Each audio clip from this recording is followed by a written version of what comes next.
और आपने गहने खरीद लिए तो यह इन्वेस्टमेंट करने का सबसे खराब तरीका है। हेडलाइन बन सकती है कि एक परिवार गया था शादी में और घर के ताले चट के सोना चांदी सहित सारे जेवर और घर की प्लास्टिक की बाल्टी भी ले गई। अब आप ये सोच रहे हैं कि मैंने 1 लाख रुपए गोल्ड में इन्वेस्ट कर दिया, अगर कभी खराब समय में मैं इस गोल्ड को बेचूंगा तो ये महंगा बेचेगा, मतलब कि हमारा एक सेफ इन्वेस्टमेंट हो गया।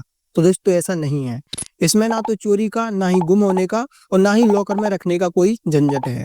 तो लोग अपना स्टॉक मार्केट से पैसा निकालते हैं और गोल्ड में इन्वेस्ट करते हैं।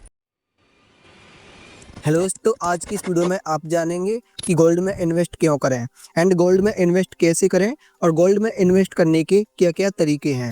इसके अलावा और भी बहुत कुछ गोल्ड में इन्वेस्ट करने से पहले जो आपको जानना चाहिए, वो सारे टॉपिक इस वीडियो में कवर किए हैं, इसीलिए इस वीडियो को बिल्कुल एंड तक देखना। चलिए वीडियो को शुरू करते हैं। तो सबसे पहले क्लियर करते हैं वाई इन्वेस्ट इन गोल्ड, मतलब कि हमें गोल्ड में इन्वेस्ट क्यों करना चाहिए, इसके क्या रीजन है।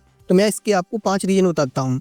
Number 1, hedge against inflation rate, मतलब कि अगर हम अपना पैसा गोल्ड में इन्वेस्ट करते हैं तो यह पैसा हमारा बाकी की जो सभी वस्तुएं देश में बढ़ रही हैं उससे ज़्यादा कीमत गोल्ड की बढ़ती है। जैसे फॉर एग्जांपल, अगर आपके पास आज 100 रुपये हैं तो आज आप 100 रुपये से 1 केजी दाल खरीद सकते हैं, लेकिन अगले साल दाल की कीमत तो बढ़ जाएगी, लेकिन 100 रुपये है वो आपका रुपये ही रहेगा। तो रुपये ने अपनी वैल्यू कम कर दी, बल्कि अगर इससे आप कोई प्रोडक्ट खरीदते हैं, ठीक है, तो उसकी वैल्यू बढ़ जाती है। लेकिन आप चाहे तो 100 रुपये से दाल भी खरीद सकते हैं, लेकिन दाल आपको स्टोर करनी पड़ेगी, ठीक है, तो दाल में कुछ रिस्क है। सोना एक ठोस धातु है, इसमें कोई रिस्क नहीं है, और सोना दाल और बाकी की जो सभी वस्तुएं हैं उनके कंपैरिजन में काफी ज्यादा बढ़ता है, तो इसीलिए सोने में आपको इन्वेस्ट करना चाहिए। एंड नंबर 2, जब स्टॉक मार्केट में क्राइसिस आते हैं तो लोग अपना स्टॉक मार्केट से पैसा निकालते हैं और गोल्ड में इन्वेस्ट करते हैं। गोल्ड उनको फिर उस टाइम पर एक सेफ ऑप्शन दिखता है, तो इसीलिए क्या होता है, गोल्ड की कीमतें बढ़ने लगती हैं जब स्टॉक मार्केट डाउन जाता है। तो गोल्ड एक सेफ इन्वेस्टमेंट ऑप्शन माना जाता है, तो इसीलिए आपको गोल्ड में इन्वेस्ट करना चाहिए। एंड नंबर 3, अगर आप लॉन्ग टाइम तक गोल्ड में इन्वेस्टेड रहते हैं तो आपको डबल डिजिट में, मतलब कि 10% से ज्यादा ही रिटर्न मिल सकते हैं। मैं अभी आपको कुछ स्क्रीनशॉट दिखा रहा हूँ, आप देख सकते हैं कि कितने टाइम में कितने रिटर्न्स गोल्ड ने दिए हैं। एंड नंबर 4, पोर्टफोलियो डाइवर्सिफिकेशन, मतलब कि किसी को एक ही जगह पर अपना पैसा इन्वेस्ट नहीं करना चाहिए। तो अगर आपने पैसा अपना स्टॉक मार्केट में लगा रखा है, प्रॉपर्टी में लगा रखा है, या फिर और भी ऑप्शन में आपने पैसा लगाया है, तो आपको गोल्ड में भी इन्वेस्ट करना चाहिए। एंड नंबर 5, जब सेंट्रल बैंक जैसे कि इंडिया में आरबीआई गोल्ड को रिजर्व करते हैं तो ऐसे में गोल्ड की कीमतें बढ़ने लगती हैं, क्योंकि जब किसी भी देश की गवर्नमेंट उसको रिजर्व करती है तो वो एक अच्छा संकेत होता है इन्वेस्टर्स के लिए, तो बाकी के लोग भी उस टाइम पर गोल्ड खरीदने लगते हैं। तो ऐसे में अगर आपने पहले से खरीद कर रखा है तो आपको गोल्ड पर काफी ज्यादा रिटर्न मिल सकते हैं। अब हम जानते हैं different way to invest in gold, मतलब कि गोल्ड में इन्वेस्ट करने के क्या क्या तरीके हैं। तो इसमें सबसे पहला तरीका है फिजिकल गोल्ड बाई करना। तो हमें इंडियंस के डीएनए में ही है कि जब भी हमें गोल्ड बाई करना रहता है या फिर गोल्ड में इन्वेस्ट करना रहता है तो हम गहने ज़्यादा प्रेफर करते हैं, मतलब कि गोल्ड में इन्वेस्ट करना है, चलो गहने खरीद लेते हैं। तो अगर आप गहने खरीद रहे हैं इन्वेस्टमेंट पर्पज से और पहनने के लिए तब तो ठीक है, लेकिन अगर आप गोल्ड में केवल इन्वेस्ट करना चाहते हैं और आपने गहने खरीद लिए तो यह इन्वेस्टमेंट करने का सबसे खराब तरीका है। ये दोस्तों कैसे हो सकता है, क्या इतने लोग पागल हैं जो ज्वेलरी में इन्वेस्ट कर रहे हैं और मैं बता रहा हूँ कि ये सबसे खराब तरीका है इन्वेस्ट करने का। तो आइए हम इसे डिटेल में समझते हैं। जैसे मान लीजिए आपने कोई गहने खरीदे 1 लाख रुपए के, अब आप ये सोच रहे हैं कि मैंने 1 लाख रुपए गोल्ड में इन्वेस्ट कर दिया, अगर कभी खराब समय में मैं इस गोल्ड को बेचूंगा तो ये महंगा बेचेगा, मतलब कि हमारा एक सेफ इन्वेस्टमेंट हो गया। तो दोस्तों ऐसा नहीं है, क्योंकि आप इस चीज पर गौर ही नहीं करते कि जो 1 लाख रुपए का मैंने गोल्ड बाई किया है इस पर 3% तो टैक्स लगा है, मतलब कि 3,000 रुपए गवर्नमेंट ले गई। अब आपका गोल्ड बचा है केवल 97,000 का। 97,000 से अब जो आपने ज्वेलरी बनवाई है तो सुनार ने उस पर कुछ मेकिंग चार्ज लिया है, मतलब कि बनवाने का लेबर के लिए चार्ज। तो ये डिपेंड करता है कि आपने किस टाइप की ज्वेलरी बनवाई है, उस पर मेकिंग चार्ज कितना लगता है। बेसिकली जो मेकिंग चार्ज है वो 8% से लेकर और 20% तक भी हो सकती है। मान लीजिए कि 10% मेकिंग चार्ज लगा जो आपने ज्वेलरी बनवाई उस पर, तो 97,000 का 10% होता है 9700 रुपए।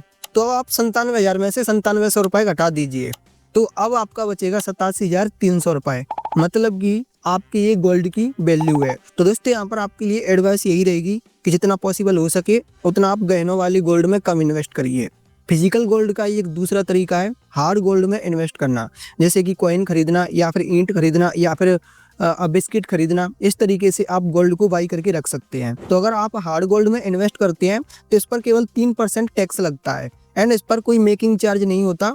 साथ ही इसकी जो शुद्धता है वो पूरी होती है 24 कैरेट। जब भी आप बेचने के लिए जाएं तो मार्केट प्राइस की अकॉर्डिंग आपका जो सोना है वो सेल होगा। तो शायद दोस्तों इन्वेस्टमेंट का ये तरीका आपको पसंद आया होगा, लेकिन मैं आपको बताना चाहूंगा कि फिजिकली गोल्ड के ये दोनों ही तरीके इन्वेस्टमेंट करने के लिए सेफ नहीं है, क्योंकि इसमें सबसे बड़ा रिस्क ये है कि आपका जो सोना है वो गुम हो सकता है या फिर चोरी हो सकता है। हेडलाइन बन सकती है कि एक परिवार गया था शादी में और घर के ताले चट के सोना चांदी सहित सारे जेवर और घर की प्लास्टिक की बाल्टी भी ले गए। हालांकि इसका एक सॉल्यूशन है कि आप गोल्ड बाई करके उसको बैंक के पास जाके लॉकर में रख सकते हैं, लेकिन आपने इन्वेस्टमेंट किया है रिटर्न्स के लिए, आप फालतू में बैंक में जाके लॉकर के चार्जेस देने लगो, तो दोस्तों ये एक समझदारी वाला ऑप्शन नहीं होगा अभी के टाइम पर। दूसरा तरीका है डिजिटली गोल्ड बाई करना। अभी के टाइम पर कुछ फिनटेक कंपनियां जैसे कि फोन पे, गूगल पे, पेटीएम, ये आपको डिजिटली गोल्ड बाई करने का ऑप्शन देते हैं।